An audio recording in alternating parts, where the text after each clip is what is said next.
What's up, Mets fans? Welcome back to the New York Mets postgame show here with your boys CP and Rob. We are here to discuss and recap this 5-0 loss from the New York Mets to the Miami Marlins. The Miami Marlins are able to avoid a sweep.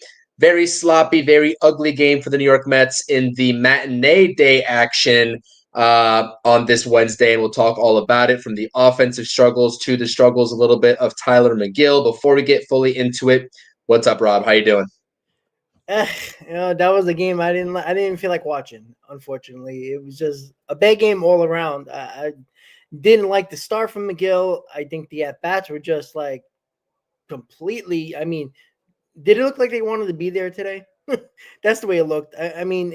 6-game winning streak it was, and that got snapped. But it was just a rough game. Not something that you want to see at the last game of the series where you have a chance to get a sweep and get 7 in a row and go on the road, on a 7-game winning streak. It was just a bad game all around. That's something that's a game you just got to wipe off your shoulders and come back on Friday and, get back going again because it was pretty bad.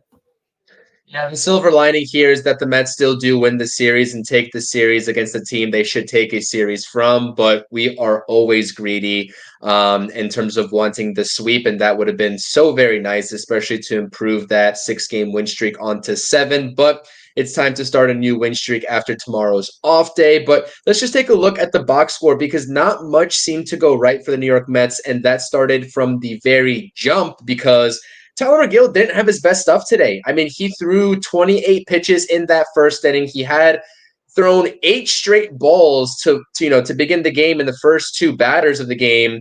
And this is his overall line, was only able to go 4 innings pitched, 90 pitches overall, 2 runs. 0 of them were earned thanks to a throwing error by Brett Baty. We'll get into that here in just a second. Again, the 3 passes, 3 walks, 2 of those coming in the first inning. And 7 strikeouts. He wasn't efficient, and that definitely showed itself, although he did get to that 90 pitch mark, which I do believe is the first time, this season that we've seen a Mets starter do that. But again, only 4 innings pitched. We've seen better starts in the previous 2 outings from Tyler McGill. So how do you assess his performance, first of all, and what went wrong for him at the end of the day to only go 4 innings in this game? Yeah, he could have gotten nothing over for a strike. It seemed like he always got into trouble. And, when you throw 28 pitches in the first inning, you weren't going to go very deep. I think he had 1 quick inning, and that kind of helped him, get to that 90 pitch mark. But still, again, 4 innings, and this is the issue that the starting pitching's probably going to fall into. You can't. Every pitcher so far in 11 games or 12 games now have thrown an inning with his 25 pitches or more. You're not going deep into a ball game if you're going to continue to do that. And every one of our pitchers have done that, and it's bit them. Yeah, we won those games, but again, it comes back to haunt you. Look how many pitches we had to use today. I mean, it was basic. You can put a lineup out there with how many guys we use: Kranick, Stanek, Brazaban, Diaz, Young. That's how many guys we had to use, and regardless, win or lose, it hurts using these guys. I know there's a day off tomorrow, but again, Stanek, Brazaban, Diaz, we used all those guys. And that was at the moment. We were still kind of close until Diaz gave up a couple of more, 3 more runs. So it's you got to find a way to go deeper. They look like good. They look like okay stats. But again, the innings, the length is an issue, and it's going to start to hurt this team, especially if the offense only gets 2 hits. You're not going to win ball games like that. And, using 4 or 5 pitchers every day in the bullpen, it's going to bite you in the ass at some point. And, obviously the bullpen didn't really do anything wrong until Diaz today. But, still, you got to count on the starter a little bit more. Even though Holmes didn't look great yesterday, he gave you that extra inning, which mattered, and he kind of shut them down for the most part. And this is not a terrible start from McGill. It's just that, too many pitches in 1 inning.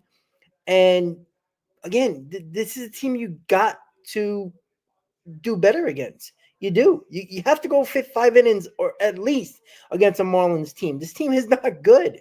I'm not saying you have to win every single game you got against the Marlins, but it was a lackluster pitching performance. He had, you could see the stuff was there. You just couldn't control it today. And, that's an unfortunate situation because we should beat this team, but Miguel's got to be better. And he was good the first starts. This one was not. It's a 9-day it's kind of like the 180 from what we saw out of Clay Holmes yesterday when we were assessing that his final line was, looks worse than how he actually pitched because he actually fared pretty well. But it's 180 here in that the final line actually looks better than how McGill actually pitched. And he just wasn't efficient. Too many free passes, too many long counts that the Miami Marlins lineup were able to work on him. And that's something that, again, this is what Tyler McGill has run into, the issue that he's run into throughout years of his career thus far, right? Is the inefficiency. Yes, he can throw 3 or 4 scoreless innings or, innings where he gives up unearned runs thanks to a miscue defensively, right? Like we saw today. But as a starter, the consistency of it all in terms of giving you that length has not been there. And so at the end of the day, it's only 3 starts for him. 2 of those were very good. This one a little bit subpar, but you look at the ERA, and it actually goes down for Tyler McGill, even given this start from 0.87 to 0.63, which is exactly why ERA is a little bit of a flawed stat, which is, and this is the prime example of that, Rob. Yeah, well, that's what people's going to bring up, and I see Ken bringing it up already. Oh, look, he's already talking bad about Tyler McGill. Well, this is Tyler McGill in a nutshell. This is the problem with Tyler McGill, right? You can give me, look at the starts that he had early in the season or late in the year. Yeah, well, there's 6 months in the season. You got to be good for at least 4 or 5 months to be considered a really good pitcher, or at least a good pitcher. He's not. He has a lot of good stuff, but again, you can't have starts like this against the Miami Marlins. You just can't. And because we were winning, people don't talk about it and didn't talk about it enough as an issue. And it's the length that the pitchers are not going. Again, go back to every game. Each one of these pitchers, for most of them have 3 starts already. Every one of them had an inning with 25 plus pitches. That is not a recipe for success. It hurts you. It really does. 12 games. But I agree though. McGill isn't the reason why we lost this game. The bullpen did fairly well. The offense didn't show up. Of course not. Good. You gave up 5 runs in the last 2 games, right? Why did we win yesterday? Because the offense showed up. But again, give up 5 runs a game. And again, if this was a better team, if this was just an above average team, we probably get no hit the way we played. But, we might have given up more runs as well. So, this is a Marlins team that didn't take advantage of a lot of mistakes that McGill didn't make. Or, with, longer at bats. Like, he couldn't put anybody away for the most part. I know he had a decent amount of strikeouts, but again, it was either strikeout or putting people on base. And that's why 90 pitches in 4 innings. I mean, if you want to give a standing ovation for that, go right ahead. But it's not good. And this is the continued issue that the starting pitching has given over 12 games, right? A dozen games already. Every one of them has had a problem prior, either the 4th inning or earlier, or going into a 5th inning and couldn't get out of it. And again, 4 to 5 bullpen arms. The bullpen kept us in the ball game. But again, how many times we're going to have to continue to talk about this? It's got to be better. It has to be. The length is going to be a problem, and you could see it in games like this. Let's take a look at that bullpen and talk about the bullpen, because that's exactly where I wanted to transition into. You saw Max Kranick come in and gave up a absolute BS, RBI bloop hit to Nick Fortes. Brandon Nimmo is playing all the way back. That was a very unathletic play by Brandon Nimmo as well. Lets the ball get right past him to give another runner an extra base. Didn't end up haunting the Mets because Kranick got out of it. But Kranick did a pretty good job relieving Tyler McGill. Brazoban, same thing. Ryan Stanek, same thing. Ryan Stanek looking very sharp in back-to-back outings as well, which is a good sign. But Edwin Diaz, I mean, the bullpen up until Edwin Diaz did everything in their power to give the Mets offense a chance to keep the game within reach for them to do their thing in the later innings, as we've seen the Mets offense do many times this season already, and also many times in the 2024 campaign. And Edwin Diaz comes out there. I get it, it's cold, but everybody's dealing with the cold. Edwin Diaz has not been sharp at all this season. Let's not forget that. In his previous outings, he's been able to escape trouble, but he hasn't been sharp, especially with his command. The command falters. He walks a batter, wild pitch, home run. I mean, the velocity was also down with his fastball. A lot of people were very worried, as the booth was saying, in terms of Edwin Diaz in spring training, and I was pumping the brakes on that. But I look at an outing, I look at really all of his outings so far, most of them, especially this one today when he threw 30 pitches in 2/3 innings pitch, couldn't even get out of the inning, and Danny Young had to come in to kind of, finish that inning out. I don't really know. That's really inexcusable for Edwin Diaz, especially when you have to, at that point, given the ball game situation, offense is out of it. You have the top of the order coming up with Francisco Lindor, Juan Soto, and Pete Alonso. It ended up not mattering after a couple of good catches from the Marlins outfielders off of Lindor and Pete Alonso, who rocketed baseballs. But that is an inexcusable half an inning, not even, out of Edwin Diaz needing to, shut the Marlins lineup down at that point. Yeah. you know, you talked about it, right? We worried about Diaz a little bit, and I don't know if we're gonna. Yeah, see, it was as bad, but again, they were trying to get him work, and we know what happens in non-save situations with Edwin Diaz. He kind of just doesn't have it, and besides all the rest of the bullpen, they did their job, but again,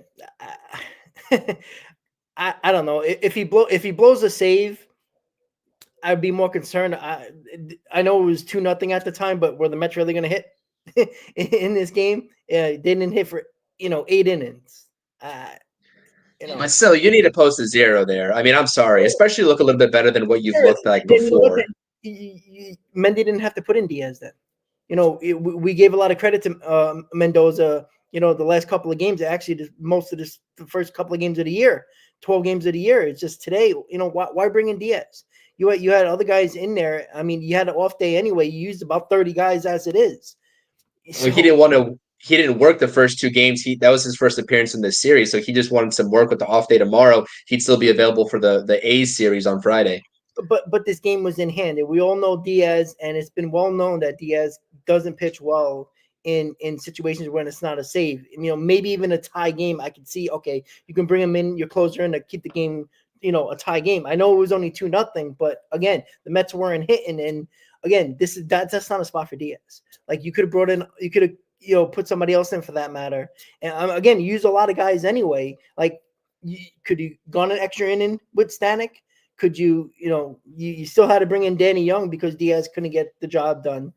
I don't know. The offense obviously was a key here, but we give a lot of credit to Mendoza, but that wasn't a spot for Diaz, to be quite honest with you, in that spot. And again, he needs to get the job done. Again, your name gets called, and this goes for everybody on the roster. If your name gets called, you got to do your job. And again, the offense didn't help the pitching at all when most of the guys in the bullpen were keeping it 2-0.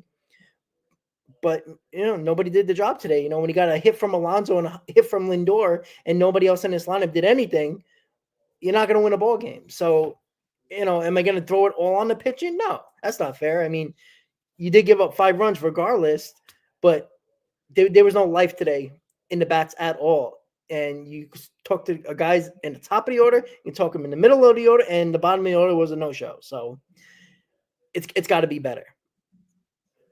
Yeah, and of Edwin Diaz's 30 pitches in that bottom of the 8th inning, or was it top of the 9th inning, excuse me, I think 16 fastballs, 14 sliders, so a pretty even distribution. But again, the sliders, he was just leaving over the heart of the plate. It just doesn't seem like he was locating, and he, those sliders, and he reached 96 miles per hour a couple of times with his fastball, but in general, the fastball was sitting a little bit lower than that, around 94 miles per hour, which is just, I don't know. I'm not going to be overly concerned because, again, the weather is impacting the pitchers as well in terms of having the best grip on the baseball, etc. But everybody has to deal with these environments and conditions as well. And that's what I'll say about that. But I do agree with you. Outside of the lack of longevity from Tyler McGill, you know, in the Edwin Diaz appearance, the Mets had plenty of opportunities and plenty of time to get going against Max Meyer. And this is the final output and box score from the Mets lineup. I mean, it's just not pretty whatsoever. What do they tally? 2 hits in this ball game in total, one from Alonso, who stays hot, and one from Lindor, who actually broke up the Max Meyer no-hitter in that 6th inning. It's just embarrassing at bats, just absolutely embarrassing at bats. It seemed, and as I've been saying, I said this, I forgot what game I said this, it was after the Houston series, and Ray was saying it up in the chat. It just looked lethargic. They had no game plan up there whatsoever. And I understand that Max Meyer, and he did exactly what I said he was going to do in the pregame, though, Rob. You look at his Savant page and look at the pitch that he threw. He threw like 34 sliders and only 22 four-seam fastballs. And it's just like he was just feeding the Mets hitters slider after slider. And he was on point. He was sharp today. And when you have a slider of that caliber, coupled with the fact that you can throw the fastball 95 miles per hour, that's a great variability between those two pitches. And the Mets hitters simply could not figure him out whatsoever. And it just was a bad, bad performance. And it could really be, and Juan Soto didn't look great. Yeah, he did. Brett Beatty sure as hell didn't look great. Let's talk about Brett Beatty real quick before we get into the rest of the offense. What's going on with Brett Beatty? I mean, not only are you taking, I took the, over or under in terms of batted balls he was going to put on the outfield today, which was 1. I said it at 1, and he hit 0 because he struck out twice, and then he grounded out to third base. But not only are you not hitting, not only can you not get the ball out of the infield at this point, you're also making a mistake, which contributed to, some of the downfall of the starting pitcher who didn't have his best stuff at that point. And I actually didn't see the play live, and I haven't even seen a replay of it because I actually happened to step out as soon as that inning was getting going. So I didn't see it. But the way that the booth described it was a ball that was hit in the hole. Was it a turnaround throw or was it to his backhand side up the middle? Do you remember? Because I didn't see it. I was actually doing what I had to do around the house, so I didn't even I missed. Okay, so we both didn't see it. I'm sure we'll see the replay at some point. From what I understand, I as I look through my Twitter account to try to see this replay, but from what I understand, it was a ball hit in the hole. I don't know if it was his glove side, towards the first base, his momentum carrying it that way or up the middle. Doesn't really matter. He had enough time. If he made an accurate throw to get the lead runner at second base, is exactly what Gary said. So it's a play that should have been made. And you're now compounding problems. You're already getting booed every time you make an out, at the box. You hear the boo birds in Citi Field. They're tired of watching you. But now you're carrying that over. And this is his first error, I believe, of this 2025 season, if I'm not mistaken. So it's kind of hard to overly state this. But in that situation, at least you have to count on the defense from Brett Beatty if you want to continue to see him get playing time while McNeil gets back. You cannot have that situation unfold and you see the end result of it, which leads to a couple of unearned runs for the Miami Marlins, which ended up being, up until that point, the only runs of the game. It ended up being the difference maker. So, man, it's just hard. It's just hard. And everybody that was believing in Brett Beatty and making the excuses for him, we need to see more of him, we need to see more of him, but they were turning around and blaming Luis Angel Acuna for that throwing error in Houston. I mean, you haven't seen anything out of Luis Angel Acuna in terms of mishaps in the field. And so I just don't know. I'm expecting to see Luis Angel Acuna on Friday. I heard some, not rumors, but some people who, I guess the camera panned to Carlos Mendoza after that error. He looked a little bit ticked off. I don't know if that's true or not. I didn't see it. Again, I was not watching at that particular moment in that instance, but this is really, really bad baseball from Brett Beatty all around. And there's just no way you can sugarcoat at this point. During the pregame, we were baffled why he was in the lineup. So, Mendoza can be ticked off all he wants. The reason why we wanted Acuna in the lineup, regardless if he's hitting or not, is because he provides the better defense. And maybe if he gets on base, he would do something with his legs. But it's more about the defense. Obviously, Beatty, that's his first error. But those plays, and again, nobody says that they could have actually won this ball game if he makes the play. You can't predict that because it didn't happen. But again, what we would have lost, sure, possibly.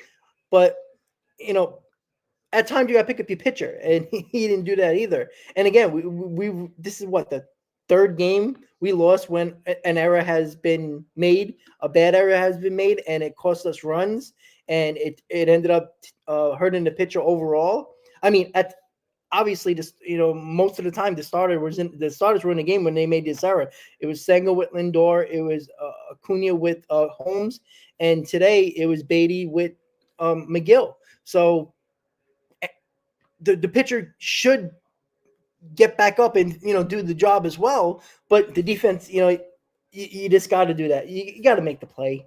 At least get one at the very least. But it just didn't. Man, it's frustrating because we didn't understand the whole Beatty situation today at all. And being a proponent of Brett Beatty coming out of spring training doesn't mean I want him on the field, because you got to continue to prove it as well. And again, we also were frustrated with Acuna not stepping up and taking over that job and being a little bit better.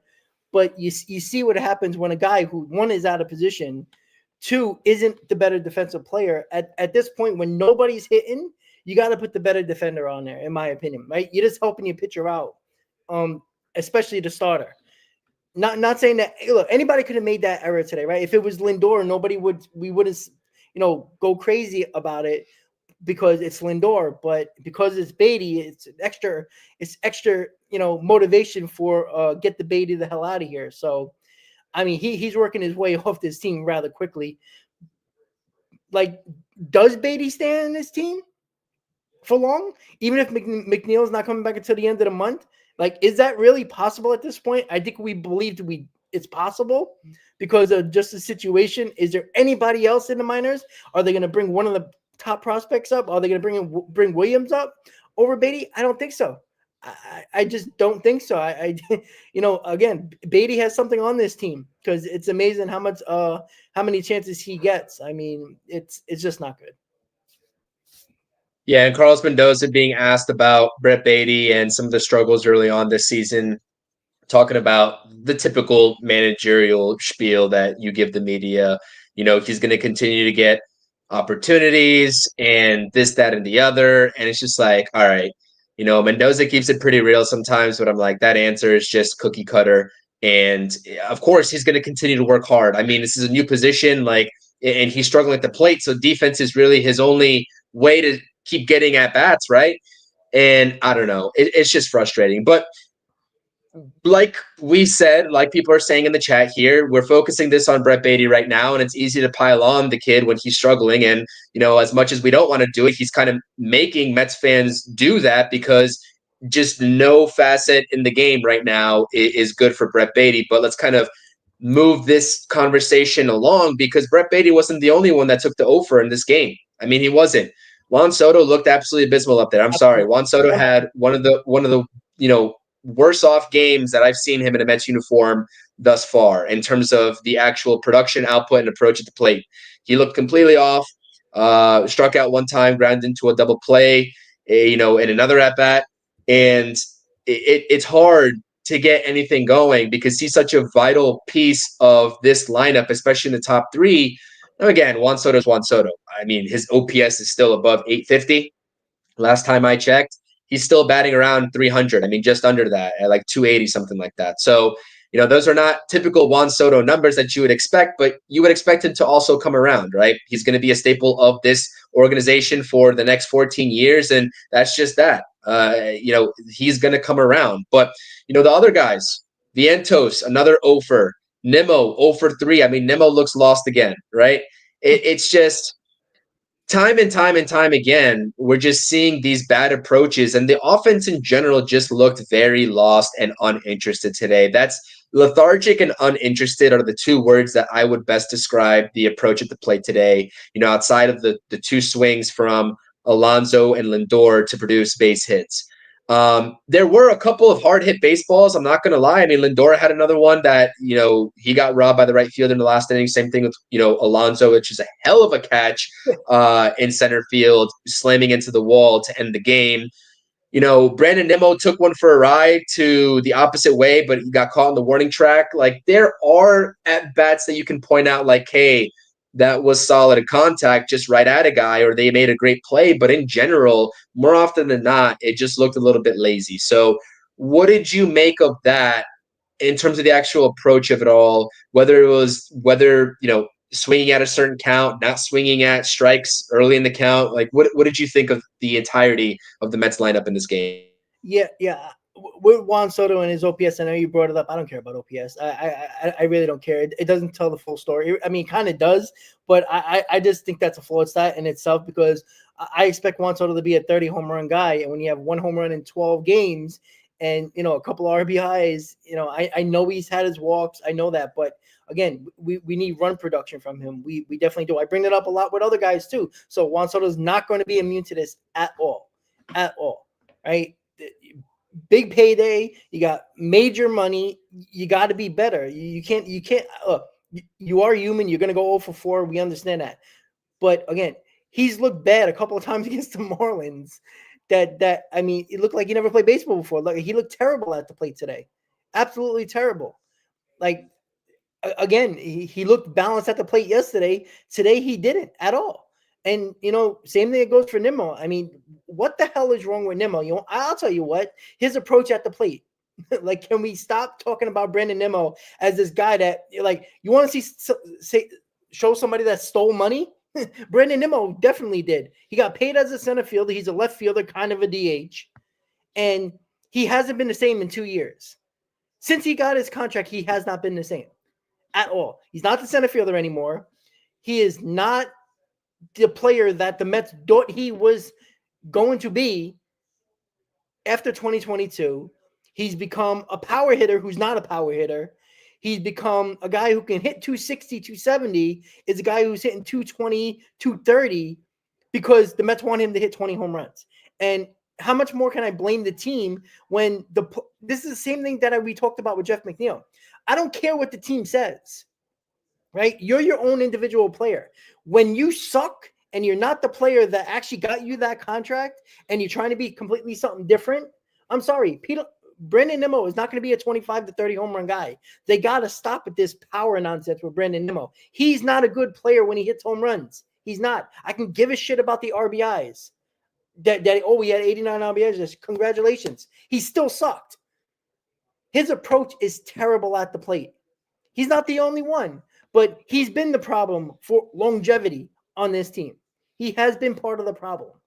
And it's got to stop. This is the whole point of him bringing him cleanup. At this point, you have to drop him. I know we don't think that Nimmo should be batting 6th or 7th, but maybe you have to. And, unfortunately, Vientos is not doing anything either. So you're kind of between a rock and a hard place here. But Juan Soto looks lost at the plate. Brandon Nimmo has looked lost for 2 years, ever since he got his contract. And you know what? You want to talk about a bad contract? Brandon Nimmo's contract is a bad contract. Doesn't stay healthy. He's been often injured. He's been gone for 3-4 months out of the year. He'll have one big month, and then he's a no-show after that. And right now, he's one of the worst players on his team offensively. He just doesn't look good, Chris, at all. What if I told you that there is potentially, might be the silver lining with Brandon Nimmo, that there's a little bit of bad luck on his side? What if I told you that? Would you believe me or no? Would you believe me or no? Because I mean, I understand you're going to probably talk about hard hit balls, but sure, he's like one of the leaders on the Mets in hard hit rate. That was the excuse a lot of people made for Pete Alonso last year.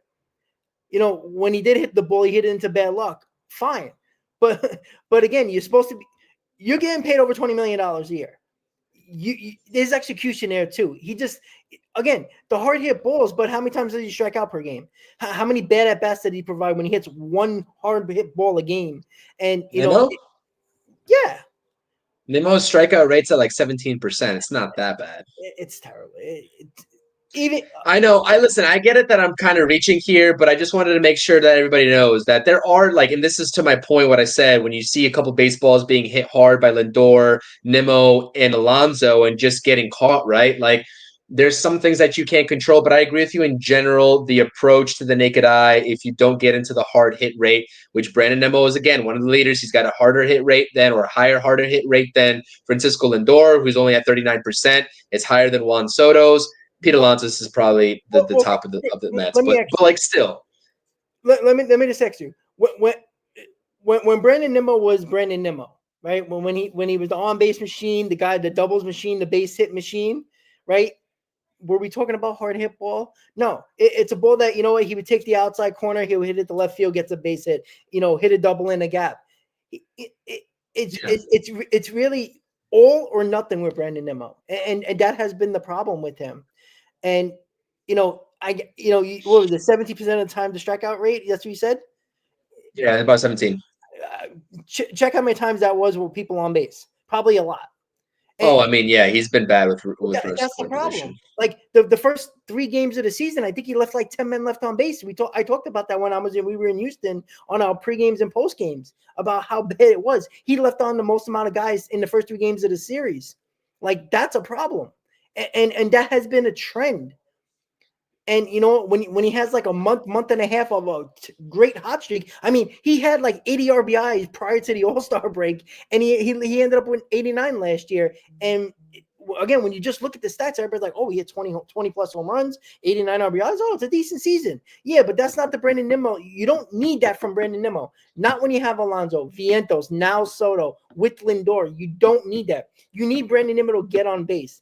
And unfortunately for all of us, Brandon Nimmo does not need to be in the cleanup spot. But again, when you put a team together that you have Lindor leading off, and again, that wasn't the plan when you signed Lindor. He should have been the number 3 hitter. But again, when things work, things work. You have to change it up. At some point, I don't know if they're going to move Juan Soto. I mean, why the hell not? And I don't think Mendoza is going to do it after you just had a 6-game winning streak. But try Nimmo somewhere else. He's terrible. His worst numbers are in the 3-4 and a little bit better in the 5 spot, but 3-4-5 is not where Brandon Nimmo. And I think his mindset completely changed approach wise when they decided to make Brandon Nimmo or try to make Brandon Nimmo more of a power hitter, more of a run producing guy. That's not his game. It's just not. Yeah. You're forcing something out of him that he's not good at. And it's been 2 years now, and they got to stop. They really do. And I think the runners in scoring position failures for Brandon Nimmo is really what drives the way that people view how he's, the type of season that he's having thus far through 12 games. Because, if he's batting elsewhere in the lineup, let's say if he's batting 2 or if he's batting 6 or 7, nobody bats an eye. Nobody cares, right? Because I just pointed out he's hitting the ball decently hard. Yes, the strikeout rate's at 17%.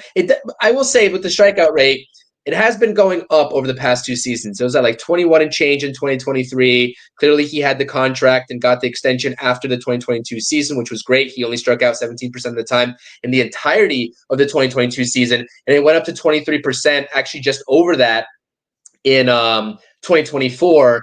But yeah, he just can't, he has not hit with runners in scoring position. And conversely, Pete Alonso has. And that's, what really drives the way that people see the production value from Pete Alonso. So the same thing can't be said for Brandon Nimmo, although I do think that, as Easy said in a chat, right, if you're comparing Vientos and Brandon Nimmo, I think Vientos has had a little bit more struggles as well. And when you're combining those two, talking about your 4-5 or maybe your 4 and 6 hitters, it's just not great, and it's not going to produce the most optimal lineup. So moving forward in this discussion, I mean, yeah, I think that for me, it's kind of like a flush, reset on the off day, and head out to the West Coast and take care of business against the A's. But the offense has to get going. And I didn't say it on the pregame, but I was almost just hoping. Actually, I did say in the pregame. I was like, you scored 10 runs yesterday. We're not asking for 6, 7, 8, 9, 10 runs every game, but make it competitive.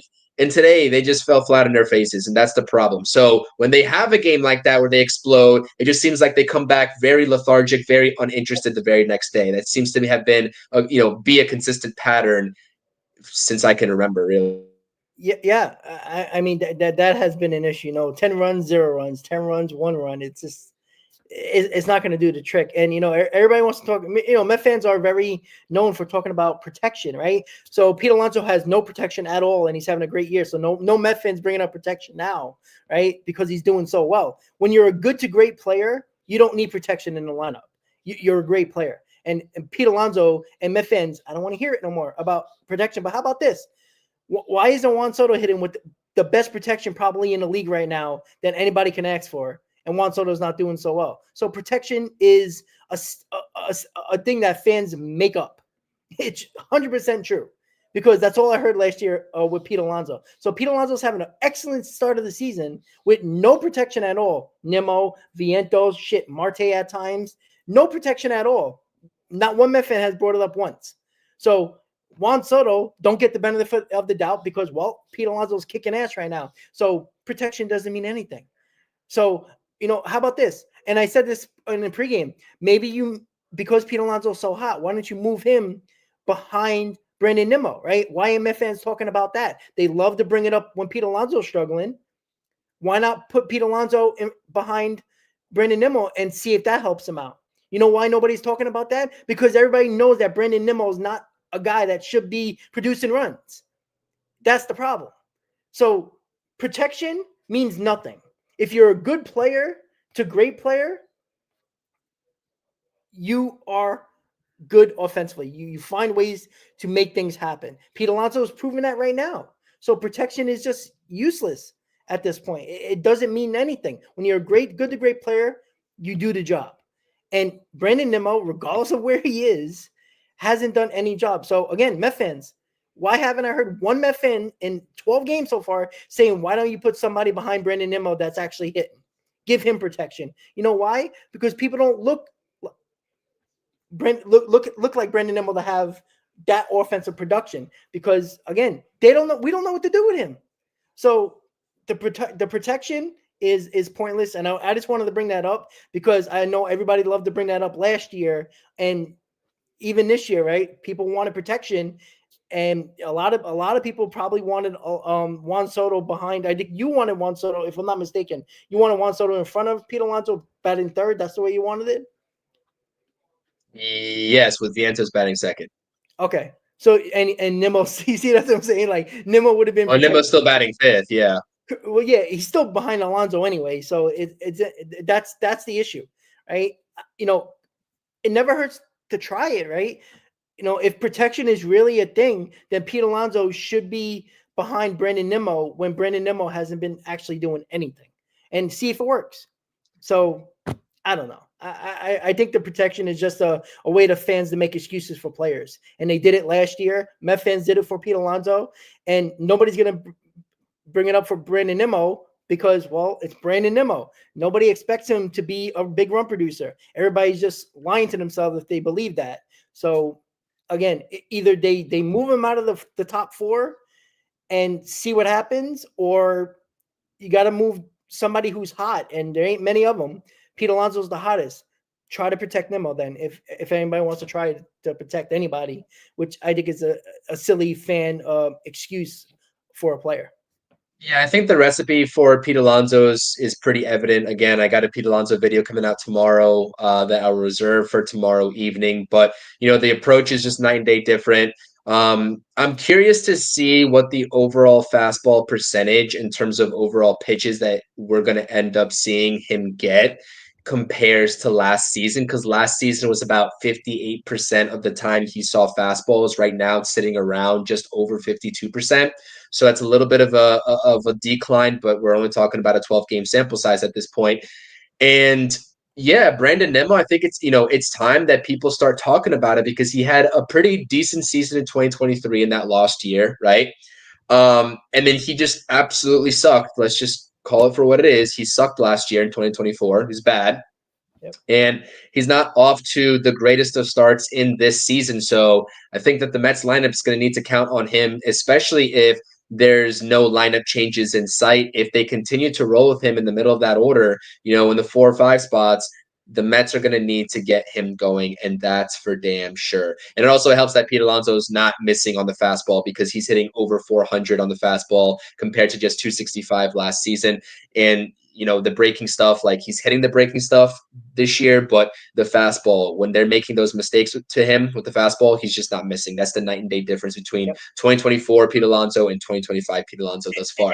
And, Yeah, go ahead. I'm sorry. I was just looking at the chat that people are talking about. I totally forgot what people were talking about. I'm sorry about that. The chat just went by itself. Oh, hitting coaches, right? Ken brought that up, and Yeah. I brought it up as well. Listen, hitting coaches are hitting coaches. All right, hitting coaches are absolutely useless, good or bad. They are. It's not pitching coaches where they probably have more to do with something than not hitting coaches, right? Pete Alonso has had the same hitting coach for 3 seasons now. Why did he change his approach this year? You know why? Because the player wanted to. I'm sorry. Brandon Nimmo doesn't want to change his approach. All right. He's not being forced and at gunpoint to continue to try to hit home runs. It's just unfortunate. And I've been proven wrong where, Ken? Because I say stuff that people don't want to talk about. That's fine. Right. That negativity actually proved my point today, the way they played. The fact is, hitting coach listen, if a hitting coach is the major reason why, then nobody gave credit to Eric Chavez and Barnes last year, right? It was all about the players. So now when they suck, oh, it's the hitting coaches. When they're good, oh my God, praise the player. You can't have it both ways. Andy Chavez should be the manager of the Mets then, if the Mets were hitting so well from the end of May on. It doesn't work like that. It's up to the player to change their approach. Pete Alonso has had the same hitting coach for 3 years now. Pete Alonso changed his approach because he wanted to. For whatever the motivation is it a contract? Who cares? The fact is, he got in a cage, he got in batting practice, and changed his approach. Brandon Nimmo does not want to change his approach. That's a fact. Why that's the case, I don't know. I can't tell you. But players can change the approach. They change their bats. They change the color of their cleats. They change everything. They change their underwear when they're not hitting. They change everything they want, socks, whatever. They change anything they can to become a better hitter.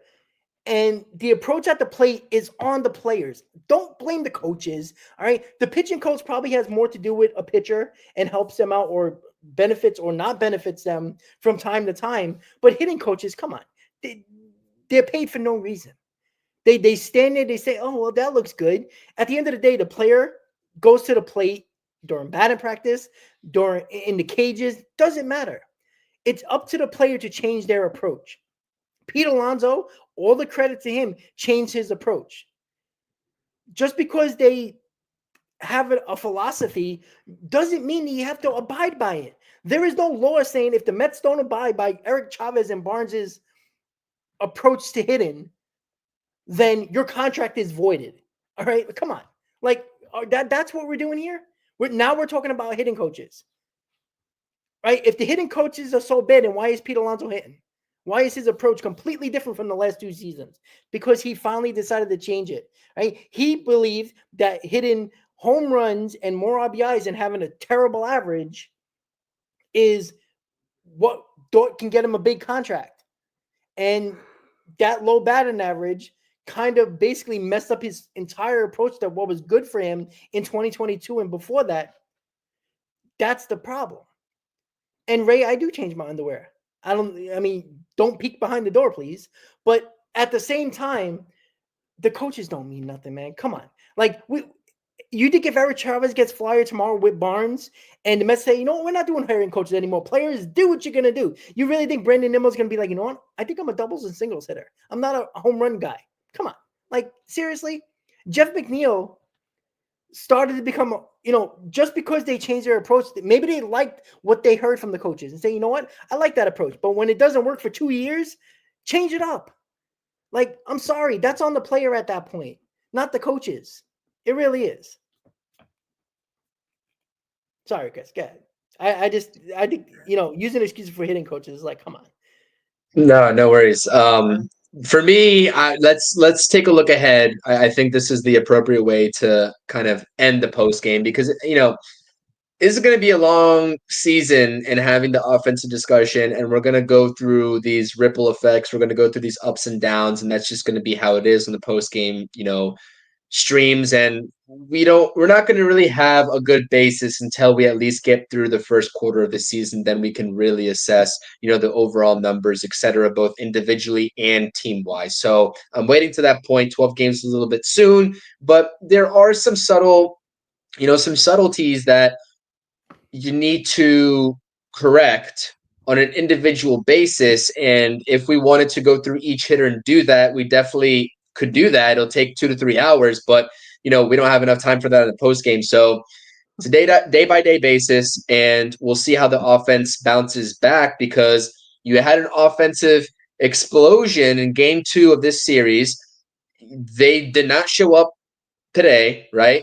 To drop the series finale, and you have an off day tomorrow. Game plan for the A's, game plan for the pitchers you'll see in that series, in particular JP Sears, who is going against Griffin Canning in game 1 out there in Sacramento on Friday. It's going to be a late game, so be prepared for a late post game, which we're just going to have to do.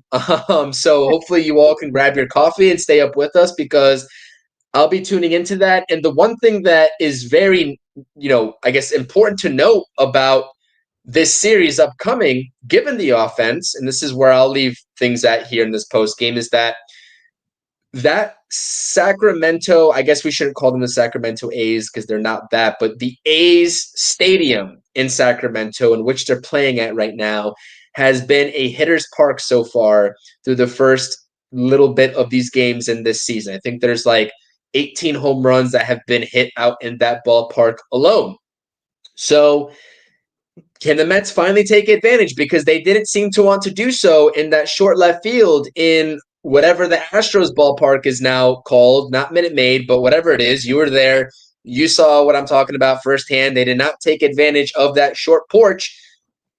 Can they take advantage of the elements in the stadium that they're playing in and get going offensively given the parameters of the stadium and the weather and everything else that is nice about West Coast baseball, in contrast to East Coast baseball here in the early goings of this season, especially in springtime when the East Coast weather starts to warm up and we're waiting for it still to warm up. So final thoughts here on this post game, Rob, in this, upcoming series, what we saw in this series, things to improve on, anything you want to get off your chest, get out of here for the rest of the day. Hopefully everybody enjoys the rest of their Wednesday as well. Brett Beatty needs to play all 3 games in Sacramento because it's a minor league ballpark. It might wake him up. It just might wake him up. He might just have this epiphany. Oh, shit, AAA. And he might play. So I'll probably not because I don't know the logic anymore. We're playing them. But overall, the A's are not a good team, right? They got a couple of good young hitters. They top closer in baseball, nasty stuff. JP Sears is an okay pitcher. Obviously, he came from the Yankees in a trade. He's an okay pitcher. He can be, effective for sure. And JP, I think he's a lefty if I'm not mistaken, or he's a righty. I'm sorry, but well, I think he's a lefty. I think he's a lefty. Right? Yeah, I think it is a lefty. I do remember him. Let me see. Let's see here. Oh, what in the? Yeah, he's a lefty. Okay, he is a lefty. Okay, so Brett Beatty won't be playing. But unfortunately, that's I know everybody's upset about that, but that'd be the time you actually play Brett Beatty in a minor league ballpark, and maybe he'll wake up. But overall, you got to have better at bats. That goes for Juan Soto. That goes for Brendan Nimmo. That goes for Mark Vientos. Right? Lindor and Alonso have been. I mean, we know Alonso has been the best hitter on the team so far this year. Lindor has been picking up the last 6-7 games. That's a great sign to see.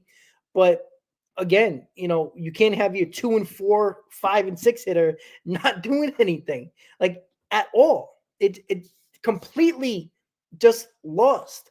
They got to step it up here, right? You can't. Not saying you have to win every game against the Marlins because again, baseball is baseball. That's why we love the sport. Shit happens, but these games shouldn't happen against teams like this. Not like that. Not looking bad at the plate. Not getting shut out. by a Marlins team. Come on, like they're not very good pitching. I know. Meyer had a good side again. 6 1/3. This guy threw against you.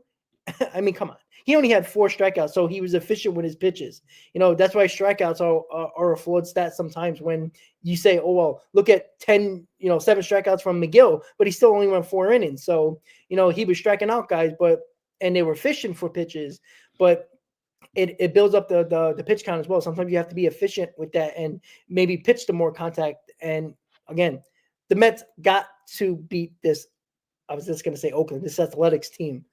And because they're not good, right? 2 out of 3. Again, we were getting greedy with the Marlins because, well, why wouldn't you? Take 2 out of 3. You're on the road. It's a minor league ballpark. Who the hell knows how it plays? We know the ball jumps out of there. So we see highlights of home runs going out of the ballpark. So if the Mets can't hit home runs here, then I don't know what to tell you. I mean, this is the time for Nimmo and Vientos and Soto to wake the hell up. Help Lindor, help Alonso. That would be nice. So let's get it done. Griffin Cannon. Can he not have another 25-plus inning, which every starter seems to have? It's a really flawed stat, ERAs, like you said, Chris, because they don't throw enough innings. 5+ innings, 5+ innings, 3 runs or less. How about that? 5+ innings, 3 runs or less. If you can't do that, I don't believe you're a major league starter. I'm sorry. Like, do better. Every pitcher in this Mets rotation has thrown 25+ pitches in it. That kills you when it comes to length in a game. And you got to use 4 or 5 pitches. Is there a day when you can use 2 pitches? That would be nice. Not 4 or 5, it seems like every game. The starting pitching needs to provide a little bit more length. Overall, they've been good, lack of not giving up runs. But overall, they got to give a little bit more length. They got to help this bullpen a little bit, even though they've been solid. You don't need to go to 5 guys every single day. And the guys that I just talked about on the offense, do your job. Let's go Mets, and I guess enjoy the off day tomorrow. We are 8-4. It's not bad. Yeah, 100%. Enjoy the off day tomorrow again. I'm not sure if you're going to do a stream, Rob, but keep an eye out on any content coming out. Probably a video dropping from my end, a pre-recorded video. We'll see if I do a stream on the off day as well. But just hit the notifications buttons. You guys know what to do. Appreciate you, ladies and gentlemen, being here. Mets fans, being here with us even after the loss. I know sometimes losses aren't as fun to talk about as spamming the W's and talking about wins, but it's necessary nonetheless. And it's been a little bit since we've gotten a Mets loss to discuss. So 5-0, the Mets offense does get shut out. They fall to 8-4 on the season, while the Miami Marlins improve to 6-6 and even 500. Next game is Friday, April 11th. It's a night game out there in Sacramento, California. Mets and A's squaring off in game 1, kicking off a fresh series. And you know what? The name of the game, the last thing I want to say is that it's still a series win. You've stacked what?